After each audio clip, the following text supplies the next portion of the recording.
পাকিস্তান জিন্দাবাদ এইটো 16 চনত এটা আমাৰ এনেকুৱা হৈ গৈছে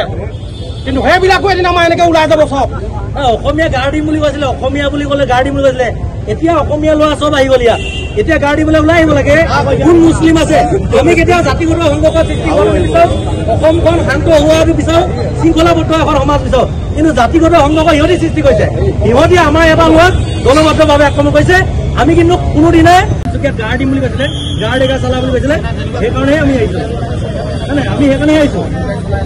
আমাৰ বেলেগ কোনো ইণ্টেনশ্যন নাই কিন্তু দুজন ব্যক্তিয়ে কাজিয়া লগাই আমি নাহিলোহেঁতেন কিন্তু জাতিগত সংঘৰ্ষ সৃষ্টি কৰা ধৰণৰ কামবিলাক সিহঁতি কৰিছে সিহঁতিহে দলবদ্ধ আক্ৰমণ কৰিছে আমিতো দলবদ্ধ আক্ৰমণো কৰা নাই ইয়াত একো কৰিবলৈ অহা নাই কিন্তু কামটো সিহঁতি বেয়া কৰিছে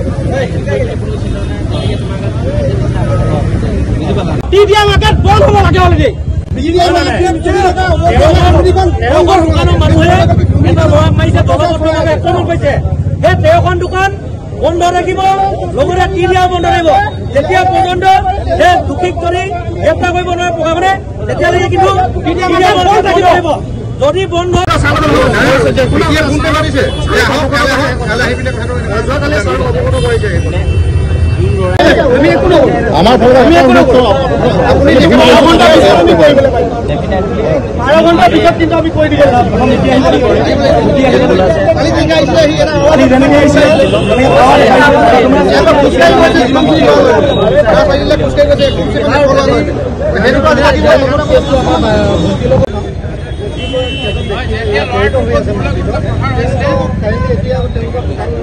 প্ৰতিষ্ঠান বন্ধ ক'ব লগা নাই তেওঁলোক আপোনাৰ লগত ক'ব যিকেইজন জড়িত আছে এইকেইখন দোকান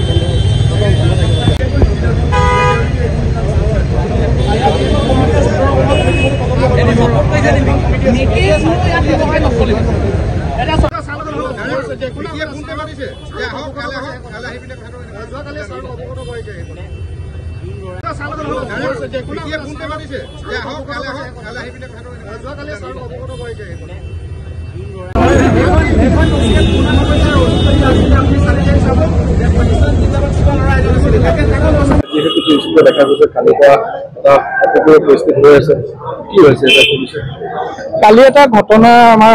দৃষ্টিগোচৰ হৈছে ইতিমধ্যে তাৰ দুখন এফআইআৰ আমাৰ কৰিছে চ' সেই এফআইআৰ দুখনৰ ভিত্তিত আমি কেছ দুটাৰ তদন্ত চলি আছে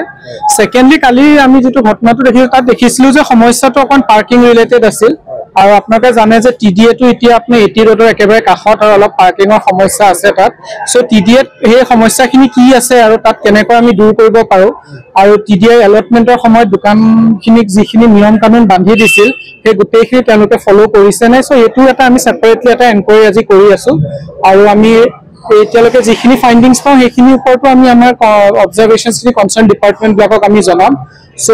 কালিৰ ঘটনাটো ইতিমধ্যে এটা কেছ হিচাপে তদন্ত হৈছে কিন্তু যাতে ইয়াত যিখিনি চিটিজেন ফ্ৰেণ্ডলি আৰু কৰিব পৰা যায় যিহেতু ইয়াত যথেষ্ট ৰাইজৰ সমাগম হয় ভেহিকেল মুভমেণ্ট যথেষ্ট হয় পাৰ্কিঙৰ অলপ অসুবিধা আছে সেইখিনিও যাতে আমি অলপ আৰু ঠিক ঠাক কৰিব পাৰোঁ তাৰ কাৰণে আমি ছেপাৰেটলি এটা এনকুৱাৰী কৰি আমাৰ অলপ ফাইণ্ডিংছ আমি অলপ কৰি আছোঁ নাই এতিয়া এইখিনি তদন্তত আছে চ' এইখিনি গোটেইখিনি আমাৰ তদন্তকাৰী বিষয়ে কৰি আছে চ' বেছড অন ইনভেষ্টিগেশ্যন আমি আমাৰ কামখিনি আগবঢ়াই দিম